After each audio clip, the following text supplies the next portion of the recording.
Ladies and gentlemen, welcome to The Crossover. Starring Josh Johnson and Chris McGill. Featuring Christina Thorson. And of course, you, the Instagram live chat. Now, sit back and enjoy this week's edition of The Crossover. Powered by Card Ladder. What's up? Yo. All right. The Hoodie Show. Yes, sir. It's cold here, man. How cold are we talking? Well, probably not as cold as you guys, but it's like 40s and 50s. Okay. Do you like the cold? Mm. This is my favorite temps. This range right here. Yeah. I like the cold as well. Okay. That's a new development for you. You don't have to say all that. Let's get going here. We're going to do a 90-minute crossover. All right. And let's get the show started. Welcome, everybody, to the crossover. Today is Friday, January 10th, 2025. First show of the new year. And we start off with announcements relating to Card Ladder, and I know we've got a big one. Yes. You want me to do my thing first? Please. All right. Let's see what we got here. Let's see. Okay.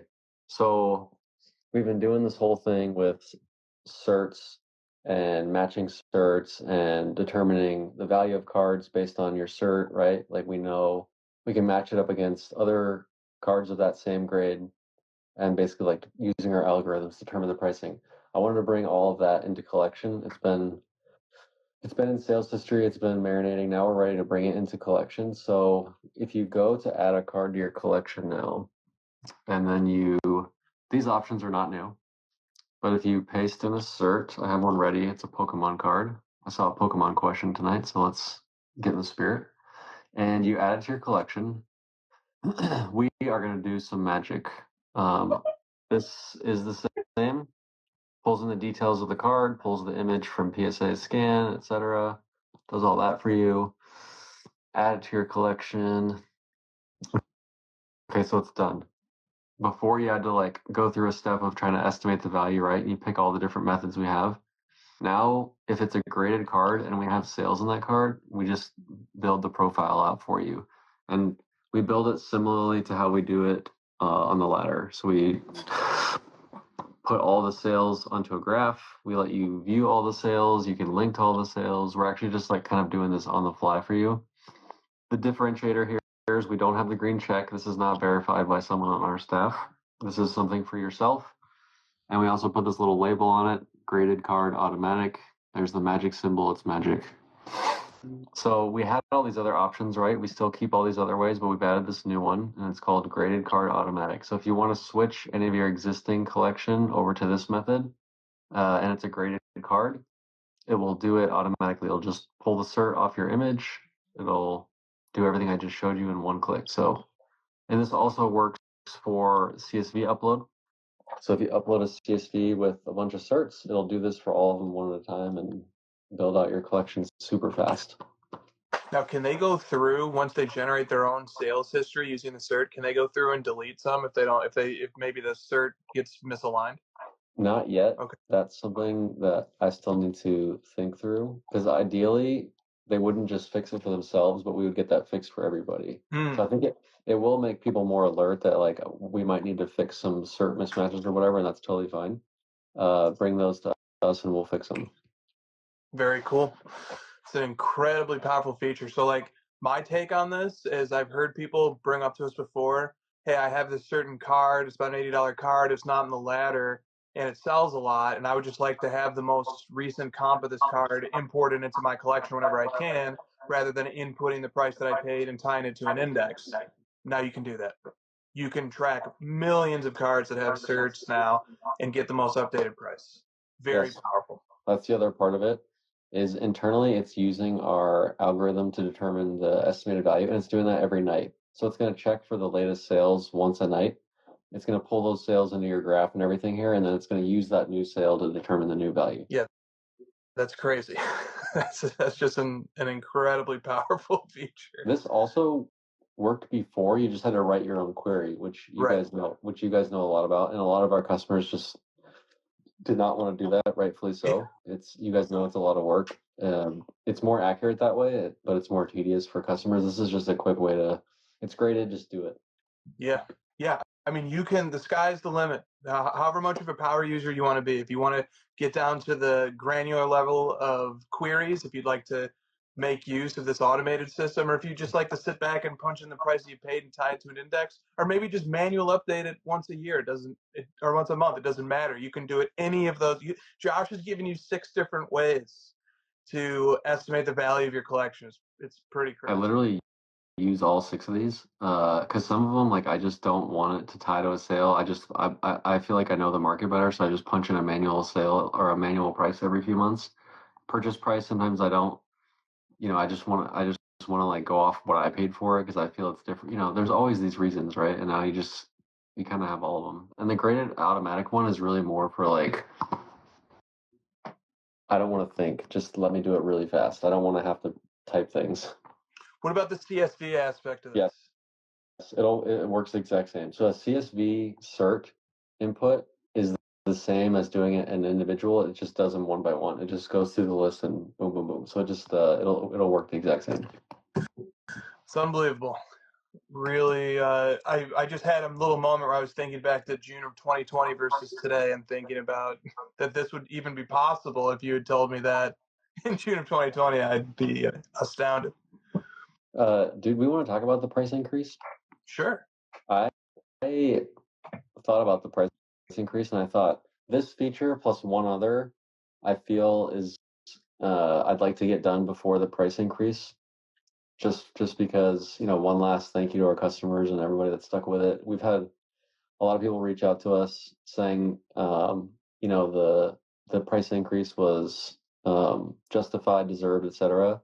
We never feel that way as business owners. We always want to do everything we can for customers. So I was like, let me build this, and I want to do the ability to do multiple custom indexes. So I'm working on that one next. Okay, that's not that bad. I thought he was gonna drop something else. Okay, never mind. No, we've been asked for multiple custom indexes for a long time. Yeah, that's amazing, and very exciting. I mean, we love what we do. I think it's just we're going to continue to improve and take in feedback, and it's pretty sweet, man. Nice, very nice new feature. Okay, next up, unless there are any other announcements. No, that was all. Next up are mail days. Do you have any mail days? I have so many mail days. Let's go. You have any? I have 2. I have 1, 2. Why don't you go first? I have like 6. Okay, I'll go first. The first one I have is the 2022 Flawless Black Diamond 1 of 1, Brock Purdy. Goddamn, that's shiny. I didn't know those were shiny. Yes, it is, from his rookie season. And the other one I have is the 2022 Select Black 1 of 1 club level. Purdy's first Select base card, and this is the true black 1 of 1 parallel. Do you feel like you should be getting more of his cards now because they're out of sight, out of mind? Maybe his prices are going down a little. Yeah, I would love to, but one of his 2 totally certified 1 of 1 rookies is on eBay, but the ask is just still way, way, way too high. So I sent an offer on it last night. I mean, it should play out this way, right? And, for people who aren't following this or very closely, or who just, only get their source from ESPN, they're not in the in the mud of like local beat reporting on the 49ers. Purdy is going to sign a massive, massive extension this offseason. It could be in the range of making him the highest paid player in NFL history. Well deserved. But at the lowest, it's going to be $50 million a year range. And I feel like there's an opportunity right now. If anybody wants to dump their Purdy's, if people are done with Purdy, right here, man, I will take them gladly. There was some chatter I've been hearing in the card world about like, oh wait, just wait till this guy's value goes down, then buy their 1 of 1 best cards. And I was thinking like, the 1 of 1 best cards usually come out when they're playing their best, or there's the hype early in the rookie season, or they just come out of break. So that's good advice in general. But for the one-on-one stuff the year after, you kind of have to just jump on it whenever you can. Yeah, and if I get smoked on this stuff and Purdy's a bum, which is certainly a world that could occur, then I went into it eyes wide open, obviously. So I found that just like you said, you sometimes, depending on how special the card is, you don't get to wait around. When it becomes available, you got to make your move. Especially now that 2024 Prism's out, like I feel like there's this mad rush to stake claim to all these specific cards, because this is kind of your shot. Yep. Especially yep. the Jaden Daniels got pulled today, you said? Yeah, I don't think that was today. I think that was maybe about a week ago. Okay. But it is out there. Like and it's amazing. The Caleb, the Knicks, the Jaden are all alive. Yeah. And the May. Yeah, not the McCaffrey though. What's up with that? How do we flush that out? All right, let's see here. Oh God. All right, this one came from Anthony, Summertime Poppy. He sent me this as a gift. Thank you, Anthony. Great. He's very excited about the Mosaic Nebula football. So this is the first year of Nebula from football. Spectra Mosaic, right? Sounds right. I think this is 2017. This one's out of 2. Pretty sweet. Okay, these two I got together. This is 20. Have I shown these ones? This one? Maybe I did. Maybe. I don't mind seeing it again. I think I did these 2 weeks ago. Sorry, duplicate. Okay. Devontae Adams, Optic Gold Vinyl 1 of 1, and Black Finite 1 of 1. These 3 are not duplicate. This is 2009 Topps Chrome Superfractor LaShawn McCoy rookie. In my opinion, his best card. Sick. There's also an auto version of this, which sold kind of recently, but I'm not a fan of the autos in comparison to just the base. So this is the base. Much prefer these. I think that's his best card. And then CD Lamb. Yeah. 2021 Prism Black Finite rookie. He was named to the AP second team today. Nice. Not bad for someone who missed the last 2 games. Not bad at all. Cowboys sucked this year, but it wasn't his fault. And then, biggest mail day in a while, 2021 Prism Black Finite Jamar Chase rookie. Unanimous first team All Pro, Triple Crown winner this year. Best receiver in the NFL this year. 1 of 1 rookie card. Outstanding. There was a question, did I win the auction last night? No. I missed out on his second year Black Finite. Went really high, didn't it? Like 7, so I think it was over $7,000. That's amazing. Okay, let's move on to some questions. That's a bit of a mind-blowing mail week. I have one more, but it's been a month since I bought it. I still don't have it. Yeah. You have an acquisition day. I had an acquisition day a long time ago. All right. Well, we'll wait. We'll wait until that one's in hand, or? Yes, of course. Okay. Up first on our list of questions today from 504 person. Since y'all are going to do less time of the crossover each week, which is correct, if you miss or skip a week, does that time get added onto the next one? Are there rollover minutes? Rollover minutes. That's this question. That's a good one. No. Next this up. Is like rollover minutes, MySpace friends. These are dead concepts. Top 16. Next up, we have from MH999921. Lamar Jackson or Josh Allen for MVP? Ooh. Is Allen better than Lamar in any statistical category this year? Sack avoidance and total EPA and raw EPA per play as well. Okay, those are good ones. Other than that, Lamar is better in QBR, but just barely. He's better in touchdowns, yards. Allen has less turnovers as well. How many interceptions does Jackson have? 4. That's it? That's it. How many fumbles did he have? More than that. I mean, they both had crazy seasons. They did. And Joe Burrow had a fantastic season, too. Those are your top 3 in QBR. In order, Lamar 1, Allen 2, Burrow 3. How that works out, right? Yeah. It's almost like that stat's pretty good. I think it is. And then it's a big drop-off after that. Lamar 77.5, Allen 77.2, Burrow 75, and then drops to Jaden Daniels 70.6. Yeah, seasons in the 75-plus are quite good. I'm fine with either guy getting it, honestly. Like, Lamar has 2. I'm probably in the minority, but I like to spread the wealth around. But I can't argue with the numbers. Lamar had a better year, I think. Right. Yeah. That's always the difficult part about MVP is figuring out what exactly the criteria are. Right. Is it wins? Because Allen has more of those, right? Yeah, he does. But he lost to the Ravens head-to-head, which is a goofy comparison because he has to go against the Ravens defense, but Lamar gets to go against the Bills. So, when the criteria is a moving target, how about this? What if there was a guy who finished top 7 in QBR, who went 15-1? He was 8th.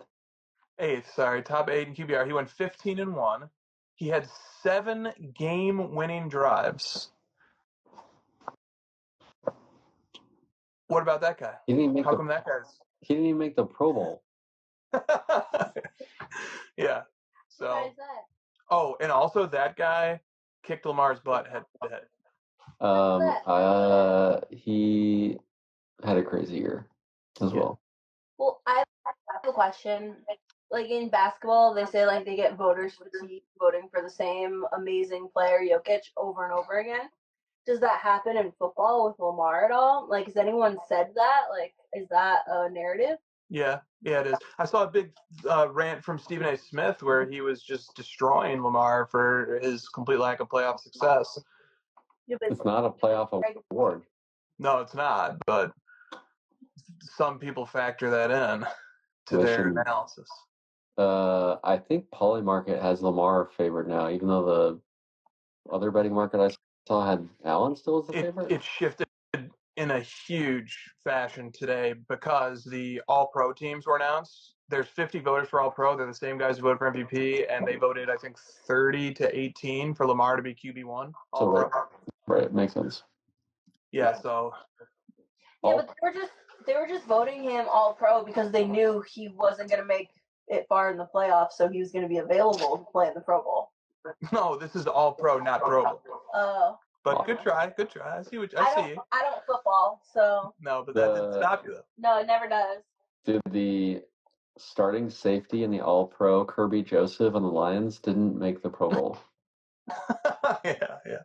Well, you know what would be quite NFL media voter? It wouldn't surprise me a ton if the NFL media voters gave Lamar QB1 in the Pro Bowl and gave Allen the MVP, even though that's inherently contradictory. It wouldn't totally surprise me if they tried to split the baby. What's the overlap of voters for that? They are the exact same. Oh, same. Literally the same people. Same 50 people. Yep. So it's like there's no way, right? That's what in a rational world. If you think Lamar is QB1 for All-Pro, how can you possibly put Josh Allen as MVP? This is kind of like giving the offensive player of the year to a not quarterback because it's like, well, the quarterback's going to win MVP, so let's give offensive player of the year to the best skill player, even though like the best offensive player is Lamar. Yeah, exactly. Okay, so we gave Mahomes a shout out for his 7 game-winning drives. Joe Burrow got a shout out. Joe Burrow led the NFL in passing yards, passing touchdowns, and yards per game passing. Jared Goff gets a shout out here too. He led the NFL in completion percentage, success rate, finished with a record of 15-2. The 2 top competitors, we already went over what Allen did with EPA and EPA per play and sack avoidance and stuff. But my MVP would be Lamar. He did lead the league in QBR, pass rating, and yards per attempt. I think anytime a QB wins all 3 of those, they're going to be my MVP. I wanted to do one thing about the Bengals. They won their last 5 games. Their offense scored 472 points. The Chiefs scored 385. There's like talk about like, oh, Burrow choked, Mahomes is better, couldn't even make the playoffs. He scored 100 more points than Mahomes' offense. There's only so much you can do Right. to get into the playoffs. Their defense gave up 434 points. I'm looking through second, like basically the 4th most points given up by any team in the NFL, 5th most. They fired their defensive coordinator. It's not the offense's problem. The Bengals had one of the best offenses in the NFL, if not the best. Yeah. Well said. Okay. It'll be really interesting to see who wins MVP. I love MVP award battles. Do you? You're not keeping track of that, are you? Oh, no. Your spreadsheet, like you go in that morning after the MVP and you just go, boop, you just punch it. All right, next one. I've heard him make that boop noise too while he updates it. Yeah. And then all the other sheets update and like reorganize and everything. You have heard me boop once or twice. All right. Up next is the Cardfather 13 with the question, is it time to recognize the Cavaliers as the best team in the NBA? Asking for a friend. And did you watch the Thunder Cavaliers game?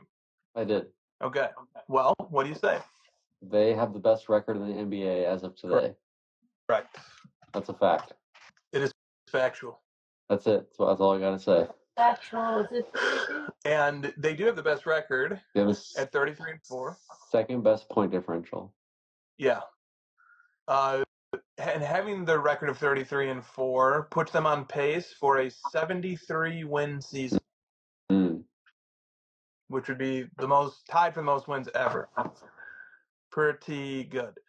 Also, the second best team in the league has 50% more losses than the Cleveland Cavaliers did. Pretty good. They're very good. They are clearly the best team right now.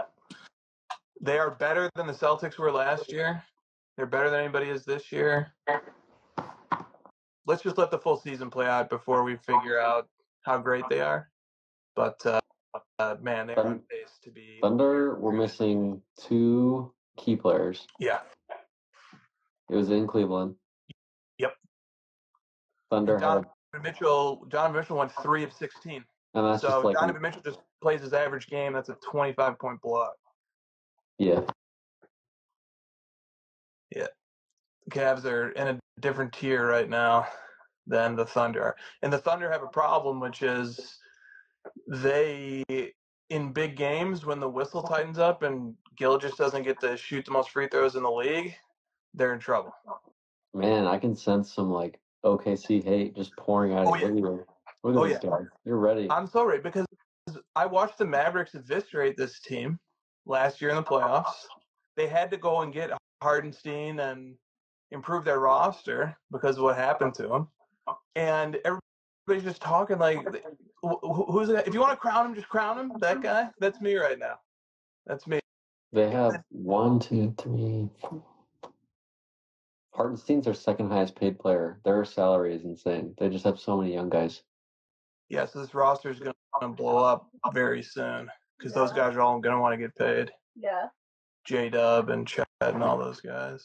Jalen's making less than $5 million right now. Yeah, that's crazy. He's really good. He's 23. Really good. Their team is so effing young. Yeah. Yeah, they do the post game thing all together. That's going to end like next year when they all want to get paid. Yeah. Yeah, I'm staking out a post on my mountain right now, or I'm picking a hill, and my hill is this: in the big game scenarios, they have consistently underperformed.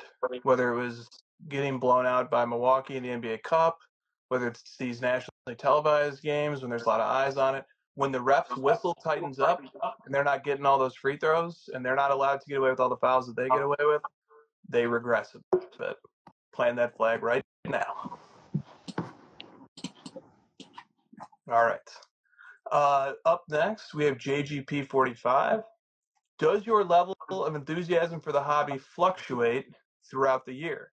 or are you all just hardcore collectors 24/7? 24/7, 365. When would we ever go? When would it change? Yeah, see, this question is built into the assumption of seasonality. Yeah, like what? Do you want to talk about season? I thought prices were supposed to go down in December. What happened to that? Can we talk about that for a second? That Yeah. December was the highest month we ever saw in the history of card ladder tracking monthly sales. Yeah, this is 250 million in December. It's the highest we've ever seen. It goes, it's crazy. Yeah. What do you think that's all about? I have no idea. I have no idea. Like I was like, yeah, it's gonna go down because November was down quite a bit, and I was like, oh yeah, holidays. A lot of it has to do though with like in December there was just a lot of like $1 million sales of cards, Yeah. and it can sometimes change based on heritage and golden if they have an auction end December 1st or 2nd instead of late November, and it kind of move that money from November to December. If you just like take November, December, October, if you just kind of add them up, it's pretty similar. So December just kind of got the brunt of it. Yeah, it's a great point. That sometimes just Heritage's big auction and Gold in the lead and like an REA auction, they all just kind of end in the same month, and sometimes they don't, and that can increase the volume a ton. But it's still pretty cool that the industry supported almost 250 million in monthly sales. What about you as a buyer and as a collector? Did you experience a heightened level of buying activity in December? Yeah, but like I was saying earlier in the show, it's just because of like when specific cards became available. Like it's not like I've gotten to December was like, oh, I've allocated more. This is the month, like it just kind of the cards really dictate more of that when I spend. Same, and yet December I think was probably my biggest month too. Yeah, it's my biggest month in a couple of years, probably. It's just funny, sort of how that it worked out that way. I mean, it certainly there's a lot of coincidence that lets it work out that way, but it did. It really did. So okay, yeah. To answer this question as well, I'll say this. Sometimes my enthusiasm for collecting actually goes up a little bit in the summer because I don't I don't have as many sports to watch, and so I have some extra hours, and those inevitably get spent like on eBay or looking at Facebook, like marketplaces or something, and I get even more active. You're not watching midsummer baseball Pirates games? No, not yet, not yet. All right, from Nick's Basketball PC. This is a good question. What was the last card you saw without previous knowledge about it, and you decided to pursue one for yourself? Like you didn't know it existed? Yeah. Or like it's a insert or a parallel or a product that you like, or a player that you see for the first time. You don't know anything about them. And then you're like, oh, I want one of these. Probably, I mean, the McCoy, I had no plan. I just saw it and was like, damn. I didn't even know I like had to do some research. Like, I didn't know he had a Topps Chrome Superfractor rookie. This is sweet. This is like his best card after some research. And how does that experience compare? How does like stumbling into something and picking it up compare to something that you've been waiting, for years or a year for it to show up? It's not as good. Yeah. Yeah. Because you were after like the McCaffrey for a long time. Wasn't that like one of your most satisfying purchases? Yeah. Yeah. I remember some Black Griffin cards commented on that post when I put it on Facebook, or I mean on Instagram, that end of an era. When you got it? Yeah, yeah. People are like, now what am I gonna do without Chris's bounties? Right, right. It was true. It was. It was a good way to sum it up. All right. I have this happen sometimes too, where there was this Luca Recon insert on eBay that looked great, and I got close to buying it, I'm not going to buy it, so it wouldn't hurt for me to show it, I guess. But I just had that realization, as I often do these days, where it's like, I like this card, but as soon as I need funds for a card that I really, really like, this card's going to be gone. That's like every conversation, or that's like the main conversation. A card that comes up, we both like. It's like, am I going to want to sell this in 2 months and something better comes along? Probably. Exactly. Okay, here's the card. And it's listed on eBay for 2K OBO, which is high. That's cool. It's called the 2022 Recon Rookie Review Insert Set. And I just like the way it looks. Yeah. Agreed. But it kind of reminds me of Status. Like, it's just kind of a good looking card, but it doesn't really. Exactly. It's just not going to like hit with the long term goals. Exactly. Yeah, Status is exactly. Like if that was in Status, you wouldn't even question it. All right. Up next from Drake's PC. Did you get a chance to look at this one? This is a LeBron football one? Yeah. Okay. This is a great question. I love this question. Drake says, question for Josh. It seems like you have not had any LeBron pickups in a while and you've pivoted to football.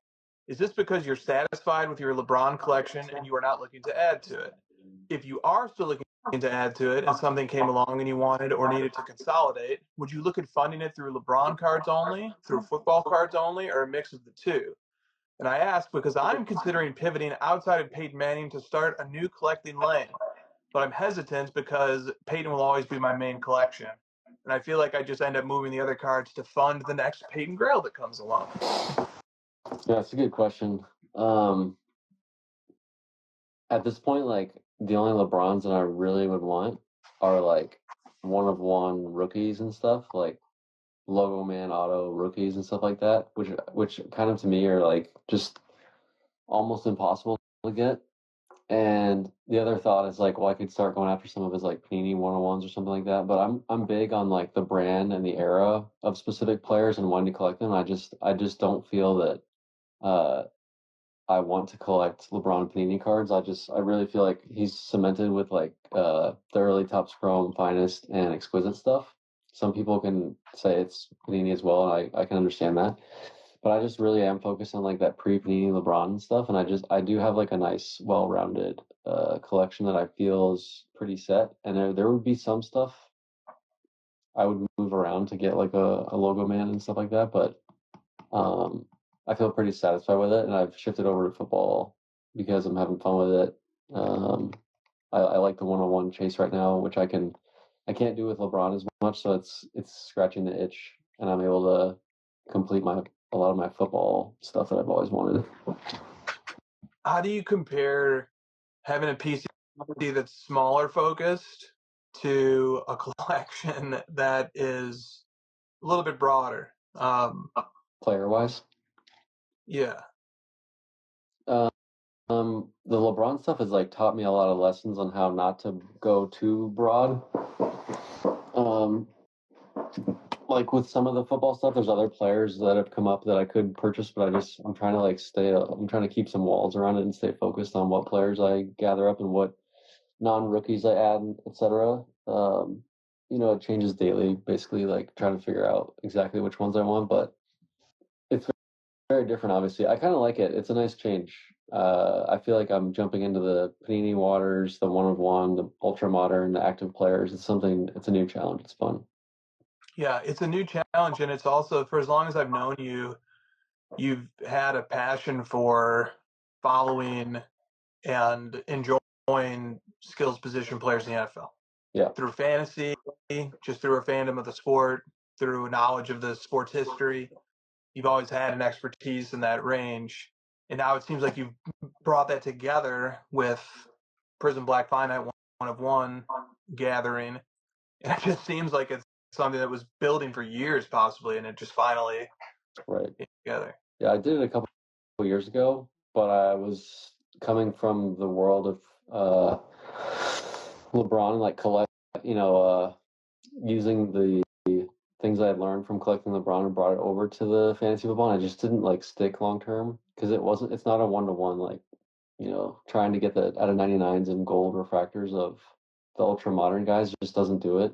for me as well. So I had to kind of adjust and make some new decisions on going after only one-on-ones in football, and it's become a much better long-term stick, and it's more fun. It's pretty cool. And everyone loves QBs. It's just like it's almost obnoxious to me how much percentage gets put into QBs for cards. Like the NFL salaries percentage is lower than people's card budgets. Yeah. Yeah, I agree. Do you think that ever? The thing that's tricky about that is that a lot of, I don't know how much, but a decent amount of what drives the QB market are lowest common denominator dealers and flippers, Right. who are just looking for the most obvious things. Like it's one of the reasons why like I was taking an interest in Karl Anthony Towns prices this afternoon, and I just sort of went to sales history and set the filter to $400 or more, and like kaboom, downtown. Like I'm seeing sales like that a lot. Yeah. And those cards are going for as much as like the reason why I was looking at him was I was trying to look at prices for a set from 2015, and he had a 1-of-1 base card from that set sell for like the same price as a random kaboom of his sells for. Like a silver. Yeah. Yeah. I have a similar search for Todd Gurley, and I have it like $100 or more, and I just check, and it's all kabooms in downtowns every time. They sell for more than like his rookie gold prisms. It's like, this makes no sense. Yeah, so like the QBs are the kabooms of players. Yeah, I mean QBs should be more valuable, so like it's kind of it's misleading a bit, but you're right. It's like magnified 100x. It's just too much. Exactly. So I don't know. I mean, I guess it would raise an eyebrow if I started seeing more of the dealer and flipper types having Amon-Ra, St. Brown in their showcases. I guess like to come back to Drake's question, another thing that motivated me, and you're already like on this path, so I'll just like finish the thought. It's a lot more interesting to be collecting guys who aren't as involved in the flipper space. You know, like MJ, LeBron.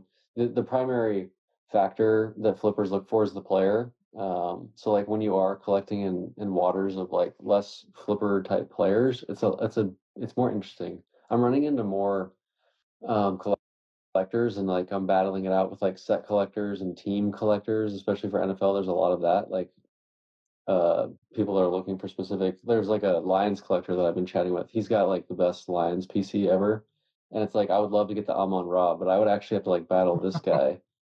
Whereas with LeBron, it's like I can only get cards that are at a 23, and I'm battling everyone. It's just different. Makes sense. Do you feel that way about your? I mean, you came from MJ to some football, and Jokic. It's clear. It's obviously way different. Yeah. There's a Grand Canyon sized gulf between MJ and Jokic, and then there's another one between those two and like QBs, and then still another one between like a skills position players like Le'Veon Bell and McCaffrey versus QBs. They're all really different. So yeah, it's each one I've learned has to be like treated on its own. But I wonder if you felt this way too. I've also felt like there are certain things that I've learned from collecting other players that I can bring into collecting players in a different genre that maybe gives me an insight or an advantage, or gives me a perspective on collecting that lets me enjoy stuff that other people who have been collecting that lane for longer than me don't really like. Give me an example. Well, what would be a good example of this? Well, one way I would reverse it, and I'll just throw this one out there because there's no way I'll ever be able to make it happen. Something that I've learned from collecting, let's say Jokic, is that, man, I would love to have some playing days 1-of-1s of Michael Jordan. Mm-hmm. And I never cared about those. The culture of Michael Jordan collecting is not in any way centered around collecting playing days 1-of-1s. So that would be something that I could take from having been immersed in ultra modern collecting for a while and bring it into the 90s and have an approach that's different from almost everybody who's collecting in that era. And I went pretty deep into this. I made a big spreadsheet of all the Michael Jordan playing days 1-of-1s, and it just, the flip side of it is that as I started to look at that, first of all, there's just so few that this is never going to happen. But then the other thing is that as much as I'm sort of saying, hey, maybe they don't appreciate these as much as I do, it makes sense that they don't appreciate them as much too, because they're just so out of sight and out of mind, and they're almost irrelevant. That's like a factor too. Yeah. That's interesting. Yeah, it's like MJ. It's almost like MK makes his rankings. Cajun has his rankings. They don't even consider the 1-on-1s. But if you made those rankings for ultra modern, they would be at the top. You'd be like Black Finite, and then the Shield, RPA, like those would be at the top, because it's seen as like this is more realistic or possible, whereas some of those Playing Days MJs are just impossible. Yeah, exactly. One of the things about the 90s that I've brought into the ultra-modern era is how important it is that the card looks really nice. So the ultra-modern era kind of flooded us with really bright, like 6 different bold colors sort of are attacking your eye. I think we did a segment maybe a few months ago where you were pulling up like the select tie-dye patch cards and stuff. And like, if you're coming from the 90s into this era, like, and we both have the 90s background, like the aesthetic of that card is going to turn you off right away. Right. And aesthetic doesn't seem to matter as much in ultra modern sometimes. The other thing I thought of is I've been really focused on collecting like the brands and the end of this Panini. I know we've talked about this a bunch, but the Prism Black Finite Panini to me is just like a total slam dunk for all these football players from this era. To me, it represents, I said it to you over chat, or you coined it. It's like the hobby birth certificate for these rookies. It's like the number one licensed card that represents these players from this era, and it's like no question about it. Some people might say it's the Shield auto, that might be the better card, but to me, that's like you've got the jersey conflicting with it, you've got the autograph. This is just like straight paper, straight card. It's the only factor. It's the best brand, best product. It's the 1-of-1. It's their best card, right? And I just feel like Panini encapsulated that so perfectly in this era. And football is this era, and to me, it's just like it just kind of hit me all at once. Like I need to get all these best Panini cards of these guys like right now. This is it. These are like the best cards from this era. This era is going to close. We're going to move on to tops. There's a lot of unknown, etc. And then I thought about your example you had with Rodman and Dirk, because like, did you see that Rodman credential sale of like 200 grand or whatever? Yeah. And people are like, why would people spend that much on Rodman? And then I'm like, well, they don't. For modern, like his post-playing day stuff is like worth nothing. Nobody cares about his Panini cards at all. But they care a lot about that one because the 90s, like you said, those vibrant colors, like everything about the 90s encapsulated is those sets. It's those players from that era. Rodman's green hair, like it really sticks to that brand in that era. So people tie that Rodman card more so to the credentials and the 90s than they do the Panini. They don't care about that stuff. And I feel the same way about this like little Panini football era we're in. Yeah, and I think the 90s collector in us nudges us towards the Black Finite too, because it's like a natural successor to the pure cardboard aesthetic that we like. Right. I mean, the Black Finite and the Topps Chrome Superfractor too, and a few other cards from this era. Like another card from this era that's become popular in the short term is the new Prism Nebulas in football. Yep. That's maybe one of the clearest lines you can draw from 90s to today is that. And the shine, the shininess of these cards, that's a torch I think that we're picking up from the 90s. The brand thing, the hobby birth certificate idea. Do you feel the 90s players? I feel like they don't. Like when we look at like collecting players, they never got the opportunity to have a hobby birth certificate. because they don't have like the gold standard. Bad use of the word gold, but the actual like this is for sure their best card, one of one, and this is the only one. This is the only copy because you've got green PMGs. There's 10 of them, right? You've got rookie cards where there's many of them. PSA 10. Sometimes the pop report's low enough where it sort of works out, but it's like this is the same card. I don't know. Just the one of one to me makes it. This is like if you're going to be the person to own the representation of the best card of a specific athlete, this is the way to do it. Totally. All right, let's keep it moving here. For this, we have this next one from 626 Sports Cards. Is the optimal amount of cards you should own what fits inside a Zion case? I like that idea. Yeah. Do you ever feel like you don't want to have to get that second box, so maybe it's time to prune? Oh yeah. Yes. Yeah, absolutely. Yeah, I don't. I've had periods where I've had like a PC the size of two-row graded shoeboxes, graded card shoeboxes, and it just got to be too much. I do like to keep like the core of the PC should be able to fit, especially with the slam cards. I like that, but there are people who collect like hundreds of thousands of cards too. So like this is going to be completely alien to that approach, or even a set collector. I mean, somebody who's put together a set of a few hundred cards can't really even follow this either. Yeah, you. I put together sets. Yeah, like master I mean, sets don't fit in a Zion case. Exactly. No, we've got binders. You've got the binder of the 2015 Donruss master set. Yeah. So that's that's the only distinction I would draw there.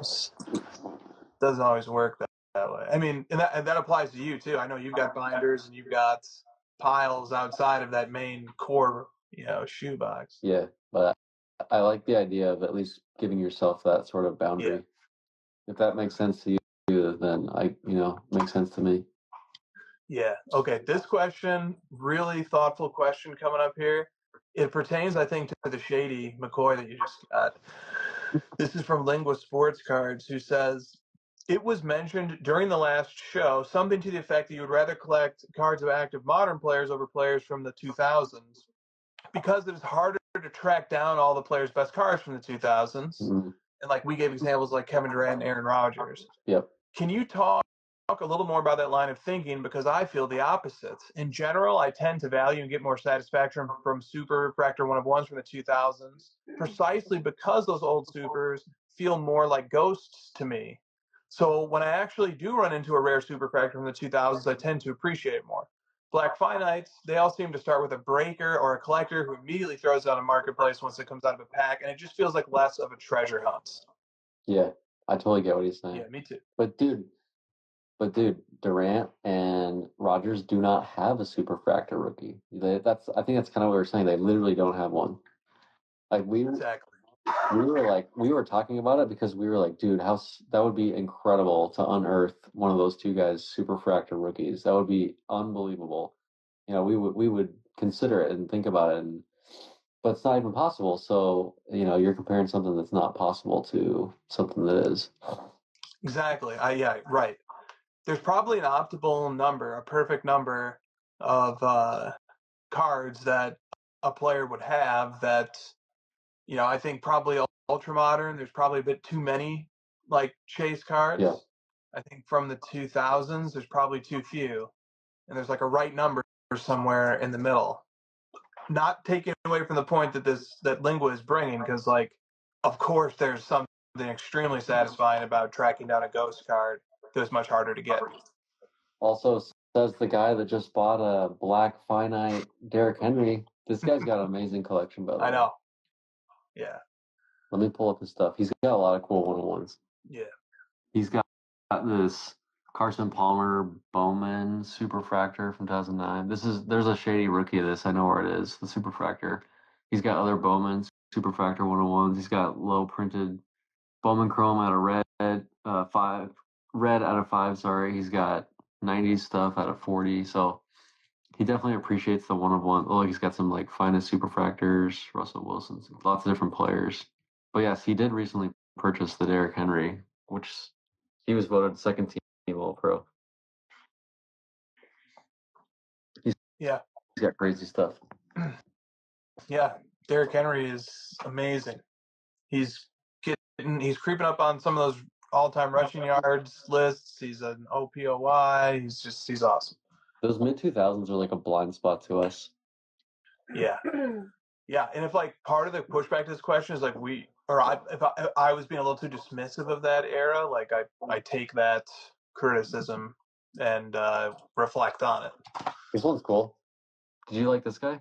Matt Forte, Bowman Chrome, Superfractor. Yeah. Matt Forte was like a really solid statistical running back for the Bears. Yeah, he had a really nice career. Very nice career. Okay. I love that era of football players because it's like when I started playing fantasy football, so I have a lot of affinity for those players.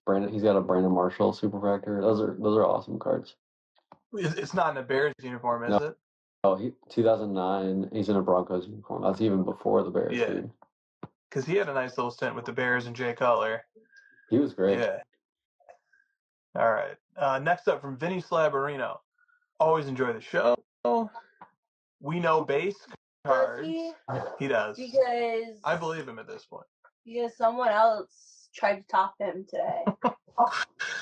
Vinny says, we know that base cards in the modern hobby are less desirable than non-base cards. But in vintage, I mean, we're just going to take that premise as true, but I don't know if that is always true. But he continues, in vintage, it is the opposite, where the base cards are more desirable than subset cards like the All-Star cards or cards featuring multiple players, even though they might be more artistic or nicer looking to the eye. If and when young people start collecting vintage, do you think that this will flip, or will younger people just adopt the mantra of the prior generation? So let's just take it for granted in a sort of a kaboom sort of sense that inserts, artistic looking cards are popular today, and they're not popular in the vintage era. In vintage, it's all about the main base card. If people from this era go back and start collecting vintage cards, are they going to bring the insert love and start branching off into these subset cards and more artistic cards, or are they going to follow the vintage approach of focus on the base? This kind of reminds me of when people got really excited about the hobby in 2021 and like shoe flippers came in and they started buying up like Jordan promo cards and Icy Bear cards, like they're trying to like find the rare stuff and the inserts from the vintage and like apply that same logic. That reminds me of that. I don't know that would stick very long. It seems like it's more of a short-term kind of idea because it's still like base is so much king for the vintage. I don't know that it would stick. Right. And there's probably a reason why. It's probably not totally arbitrary that most vintage collectors prefer the base set card. There's probably something inherent in the culture and the way of collecting vintage and the way those sets are built and the way the players are appreciated. It's probably not arbitrary that collectors from that era have gravitated to that stuff. And so as one immerses themselves into that particular era and they learn how that era works and how those cards work, stands to reason that if it is not arbitrary, they'll probably start figuring out why it works that way and start doing it that way themselves too. But maybe not perfectly. Maybe they still will bring some of their tastes from today and they'll import them into the vintage era too. Yeah. And I do want to quibble with the idea, like modern means like 90s-ish, last half of the 80s, 90s, and like maybe 2000s up until Panini took over the licenses or assumed the licenses. I think in that era, like inserts get more love. I don't think inserts get a ton of love in the ultra modern. You and I, for example, we go for the base set parallels. Yeah, but you were saying like most of those sales over the kabooms, out of the kabooms and the freaking... yeah, it's true. All right. Next up from TJ is online. When will people start doing basic research before bidding on cards, especially costly ones that are often counterfeited?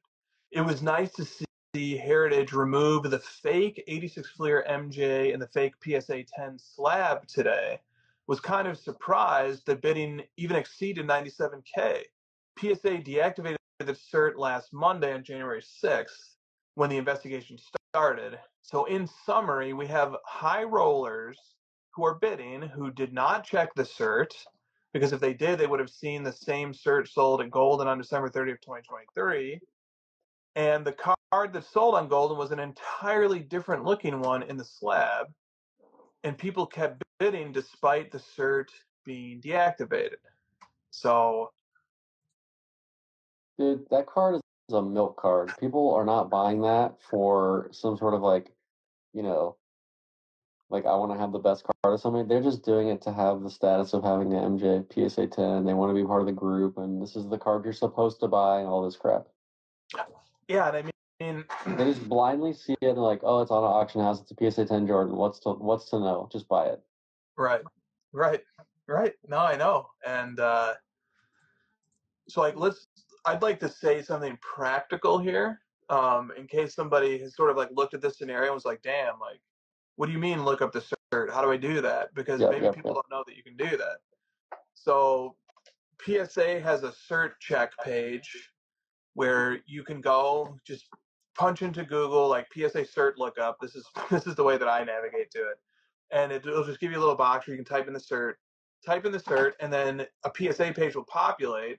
Usually there's a scan of the card if the card was graded within however many. Like once Nat came into PSA, they started scanning everything. So usually there'll be a scan of the card. There'll be some other information like the population of the card. And if the cert has been deactivated for any reason, it will be huge on the screen. How often do you find yourself using the cert lookup tool? Can I do a shameless plug for Card Ladder? We also, if you have the card in your collection and you added it, this little slab cert number will show up on your profile, and the link takes you to this page. Amazing. Because I like having the documentation on the grading company's websites, and I like having that linkage. So I'm totally with you on this. I use this all the time. The other shortcut, you know how like on eBay you just do ebay.com/ITM/the item ID, and that takes you to this? Same with PSA. You could just do psacard.com/cert/the cert, and you just go straight to the URL. That's how I really like having the individual page dedicated to the single card. I'm glad that PSA does that so well. Yeah, it's a great way to check if a cert has been deactivated, especially on a card like the 86 Fleer, which is a very popular card, which is a card that's been counterfeited. That cert lookup page is also a cool way to get a better scan of a card. So sometimes, you'll come across a picture of a card that you think is really cool on social media or on eBay or something, but the picture's crappy. You take that cert, punch it in, and see if there's a scan of it. And if there is, usually it's a pretty good looking scan.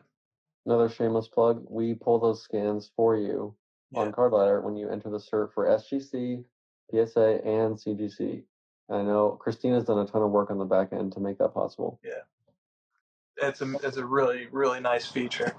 Because it's like, just give me the scans straight from the companies. It's great. Yeah. Now, what do you think about this observation here that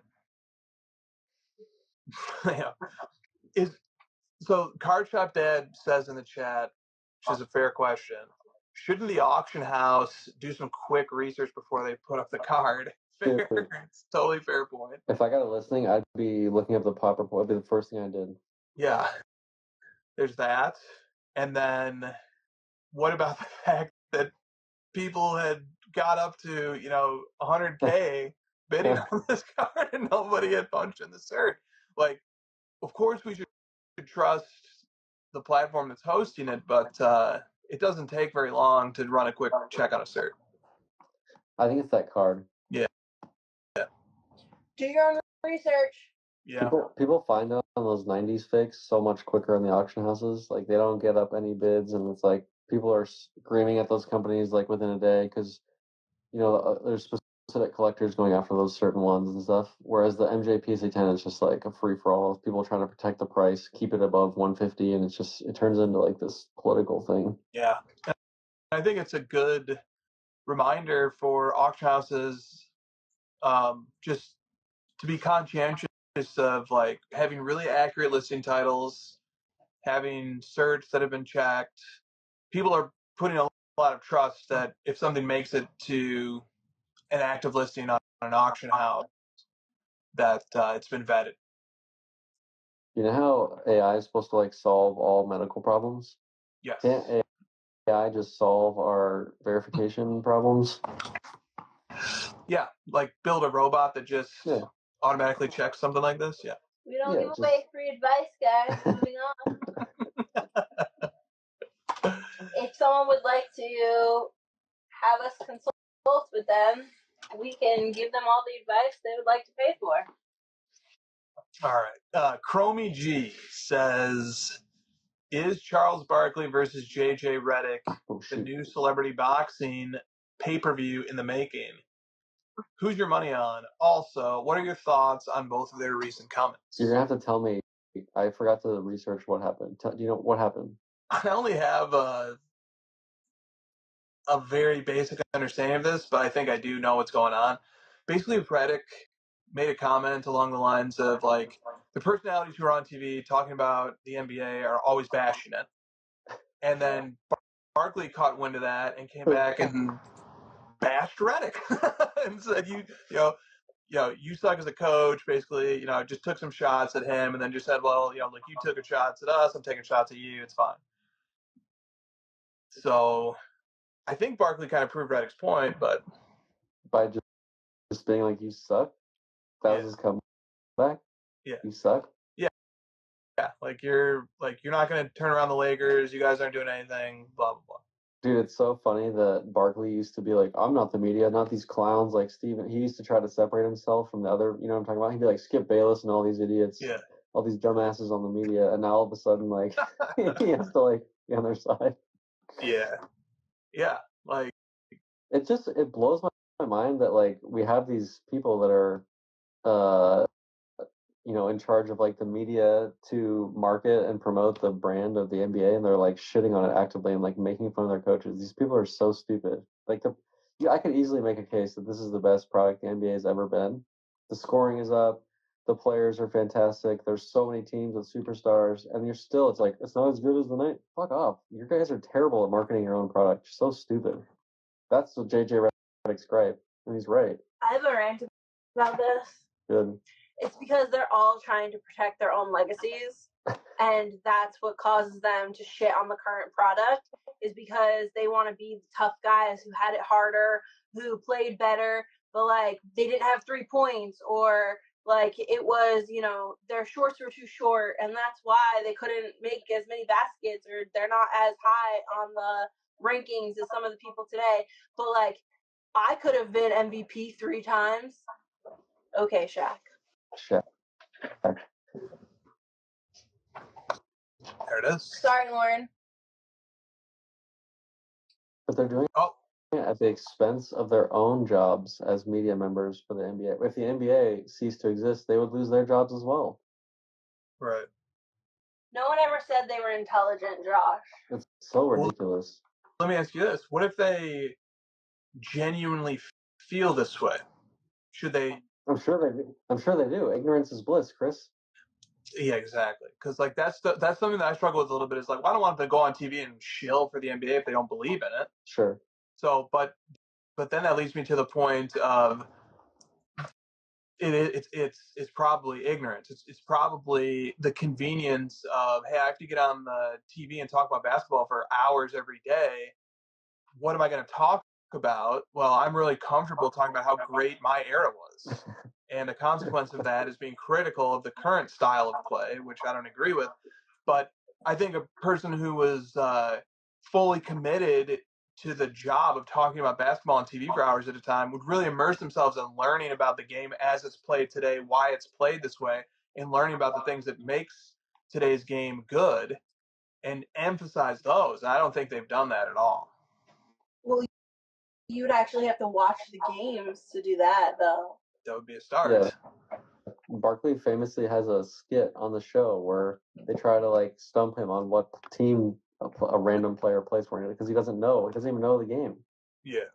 Barkley, like, there's like a Twitter, their own show will take pictures of him and Shaq sleeping during the game while they're supposed to be on at halftime. Like, they'll do the pre-show, they'll fall asleep during the game, they'll, like, take pictures and then show them during the halftime show that those two idiots were literally sleeping on the job.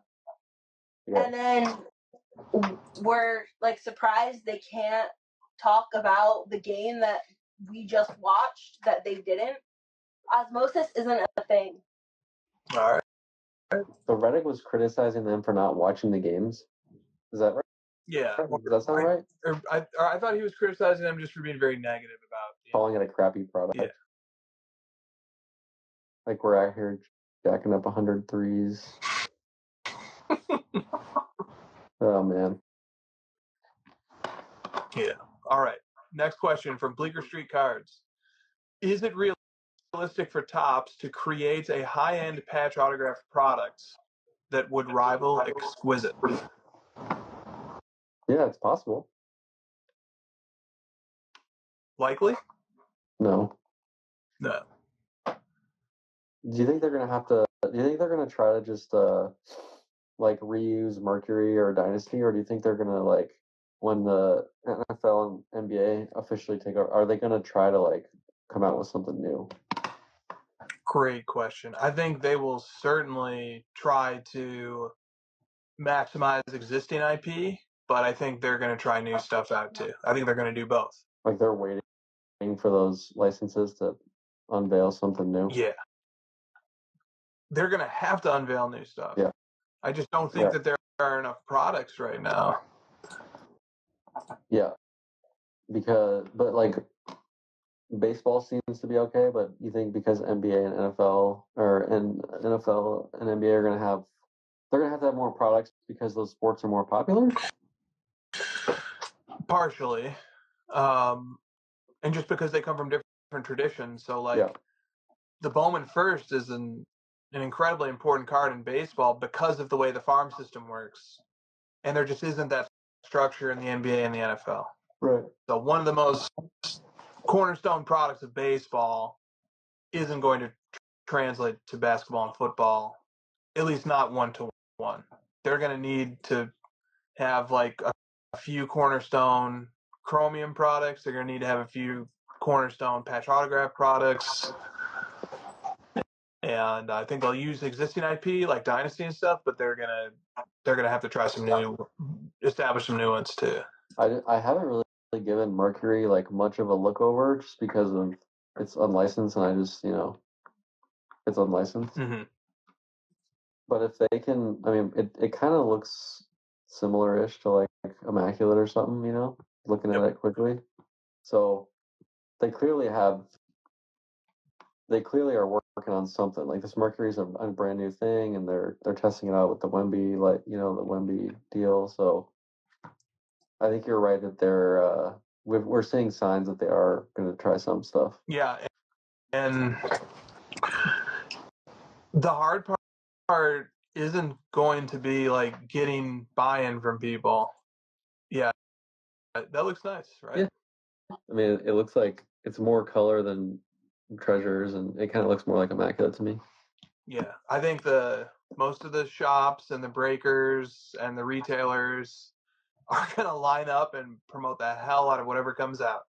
And they're going to be sitting and screaming in those breaks like it's the greatest thing ever. The hard part is going to be peeling back that layer and actually figuring out, is there real long-term desirability to these products or not? I think that's going to be a challenge, is like, how do we actually figure out if we have a good product or not? We're not going to be able to base it off of the reaction of the retailers and breakers and shops, basically. Are you going to need a couple years to like get your bearings, you think, or you're gonna make some calls or immediately? I won't be able to help myself most of it. I'm gonna make some bets just because as soon as I became like fully immersed in watching football all the time beyond the Bears, all of a sudden now I'm picking up QBs. Like it just once that's the game, I'm gonna play. Yeah. So like Top Scrum Superfractor is kind of the obvious one, but then you're gonna make some bets on whatever else they might have. Yeah. Yep. And I really hope that there's like a prospect, like a young new player that I like, who will be having like rookie cards in the first 3 years of Fanatics taking over the licenses, because I'm not super pumped to be picking up like 12th year Jokic Top Chrome Superfractors. Yeah. But I would be pretty excited if like there's a new player who's gonna have like a full rookie offering in one of these seasons, and that would give me an excuse to learn a lot about all the products. Yeah, that's how I felt about LeBron Panini. It's like, do I really want a 14th year gold out of 10? Not really. Exactly. That's the perfect comparison, is that LeBron has this incredible menu of cards from 03 to 09. It's plenty to deal with, from exquisite to Topps Chrome to finest to Bowman. And Jokic is like dead center of that. You know, it's not 2012, so it's not, you know, he doesn't have the misfortune of not having a black. 2013, 2014, it's like he's got enough years for Panini to Prism to figure it out, and he's like right there. It's perfect. Exactly.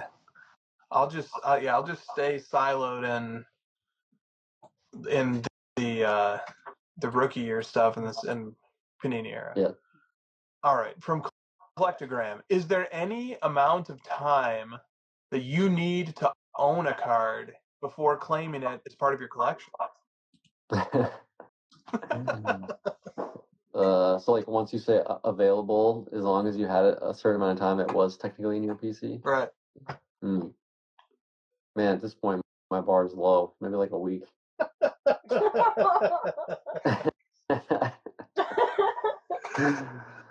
Oh, that's good. I love when Collectogram. I don't even know if he listens to this show. I don't even think he does. I do like talking to him a lot, and he'll send in a zinger like this every once in a while, because something that he saw on Instagram this week just pissed him off. Yeah, I love zingers. There was another zinger. What was the other one? There was a zinger. The other zinger? It's not exactly a zinger, but oh yes. Yeah, it is. Yeah. All right. Just read it. We won't even react. I can read it. Should we read it and have no reaction? Yeah. That'll be the name of this game? All right. That'll be the name of this game. Go ahead. You want me Tasty Card Sandwich says, any updates on the Bewick? I'm still patiently waiting for it to revolutionize how I buy cards. I can't read. You should have gone on camera like Josh did. I couldn't even make it through the first 5 words. I love sarcasm so much. Yeah. Would the internet exist without sarcasm? No. It would have died long ago. I just don't understand what buying a car has to do with how he buys cards. Oh, okay. Well, look, not every idea is a winner. They were ahead of their time. I felt good about it that night. Yeah. I'll be honest. Yep. You can probably go back and watch the episode and watch just my pure excitement. One of our greatest show titles of all time. What was the title? Sniping Liquidity. If you asked me to explain what that means right now, I would just stare at you. I have no idea. Yeah, good. That's good. I think that's where you want to be. Sniping liquidity. All right. What does BWIC stand for? Bids with interest, something like that. Doesn't sound right. The idea was to sort of create this a more formalized private bidding process. That was the idea. With a minimum. Yeah, it's like a Dutch auction kind of thing. Yeah, something like that. It's weird that when I Google it, I don't find it. It was like you open up the card. You have a set minimum that's not shared with the public. You open up the card for bids. People make offers on that card, and then they take the top 3 to 5 offers, and they say, okay, you hit the min. The seller is going to sell it. what is your final offer kind of a thing. Bids wanted in competition. They got this from stock investing and securities. Yeah. Yeah. There you go. They were ahead of their time. All right. Next, from Splendid Sports. I'm being told that Pokemon collectors are truer collectors than sports card collectors because there are no serial numbered Pokemon cards, and this does not phase the collectors. What do you guys make of this? Isn't it supposed to be a game? I think it is. You guys are collecting on something that's not intended to be collected. It's supposed to be a game. TCG, trading card game. I do believe pop reports matter to them. Yeah, I don't know about that one. Well, can I bump in here? Just never stopped you before. I'm asking permission this time. Okay. All right, go ahead. If you say no, will she still do it? That's the... Shout out, yes. Shout out to our TCG research team who have been teaching me about Pokemon and Magic because I'm lost. And Magic is now, after seeing players become collectors of Magic cards, are now working with different IPs like Marvel and Lord of the Rings to create collectible cards for collectors to go after. So, including like rare foils and serialized cards. So I wonder if that trend will expand beyond just Magic in the TCG arena. And now that Pokemon is coming up with their big anniversary this year, I believe. Yep. I wonder if they'll take a page out of Magic's book and start making some rare cards for their fans who also like to collect. That's it. Nice. Thank you. Maybe the thought process behind that statement, because it wasn't really given, like, why would that be the case? Maybe the idea is that people collect Pokemon cards totally without regard for value because there might be a million of these and it doesn't matter. They collect them for their own collection. So there's something pure about that. I would agree with that, except I know those cards also have shilled auctions, so it's not like everyone's out there as a good actor in that space. Right. Yeah. But my reply to that, not negating it, I get where it's coming from, but my reply to that would be, why is rarity not a function of collecting? I don't think those two are mutually exclusive things at all. I think rarity is at the heart of collecting. So not having something serial numbered might be a detriment. All right.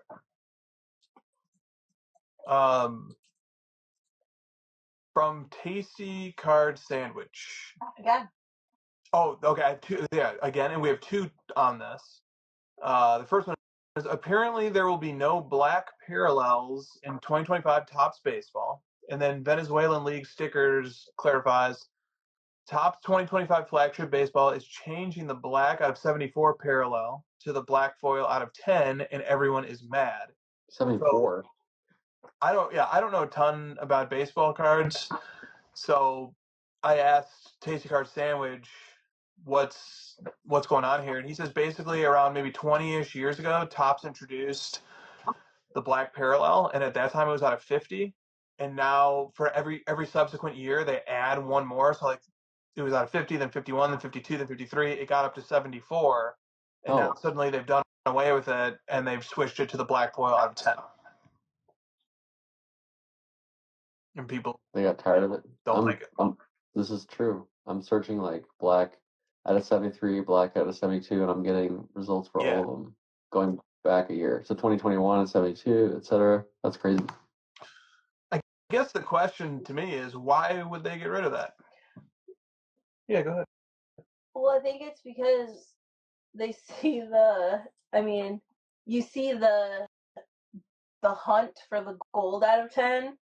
And how that has become so important to collectors in the Panini era that they realized that they're coming up to 75 this year, or next year.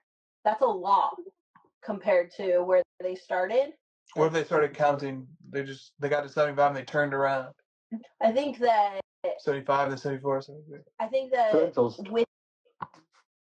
that with the assuming the license in 26 or in 20. Let me ask you this: would you have gotten rid of this black parallel? I mean, I think 74 is not rare. So if you're trying to make black a rare parallel, then yes. But history means something to the hobby, so why wouldn't you just make it a different color or a different refractor finish? Josh, what do you say? I wouldn't have broken up the history of this increasing count thing. I mean, I'm surprised Christina's shilling for the corporate overlord. There's something to what she's saying, though, where no, I'm not. Shilling for the collector because I wouldn't want 75 fucking cards of a really nice design, and then every year one extra person gets to be a collector with me. Like, no, screw you, man. There should only be 9 other people. Yeah, I think she's picking up on something, though, where Topps is like slowly giving us little peaks of like, hey, you guys like the 10? Let's introduce that in baseball and see how it goes. And like they're gonna start trying to pull successful things from Panini and take it over to football and basketball. Or Topps flagship will be across all different sports, and they want the parallels to be consistent, which Panini is horrible at. With Prism and between football and basketball, the parallels are not consistent. Well, let me give a different perspective on this. Yeah. You know, with 2015 Prism, that's the one year where they didn't have the black finite. Yeah. Sorry. And they put the black pulsar. If I'm a person who likes collecting the Topps black parallel, and I like to collect it every year, and all of a sudden now we have this random year, even if they bring it back for 2026, we have this random 2025 year where it didn't happen. It's just it messes with the tidiness of it in my mind. It would annoy me. There's also a Topps Chrome Black product, just to further confuse you. It's going to be fun making those queries. Nope, it's not. You're wrong. Up next, from the card father. Sapphire, too. You have to know all about Sapphire. Sapphire edition. Up next, from the Card Father 13. With 20 million cards graded in 2024, what inning are we in of Operation Save the Turtles? Code Red. It's inning Code Red. These turtles are in danger. We're in high alert. What about this fact that 20 million cards were graded in 2024? Do you have the figure for 2023 in your brain? No. It's a lot. It's a lot of cards being graded. Such a good question. I should have had that ready. Something about 20 million cards being graded in a year and $250 million a month spent, roughly this year, $200 million. Yeah. The hobby is alive. Is that a thing? The hobby is alive, and that is a thing. The Hobbsy. We have 6 minutes, and I sent you a threatening message, so yes. I will execute my threats. Okay. What was the threatening message? Okay, that's fair. I don't have the message then. No, I said if you don't get to this question. Oh, yeah, duh. Okay. All right, let's just do it now then. Okay. From Goats and Gronks, because sometimes we save the best for last on this show. We're only 2 weeks into the new year. Not even a week and a half.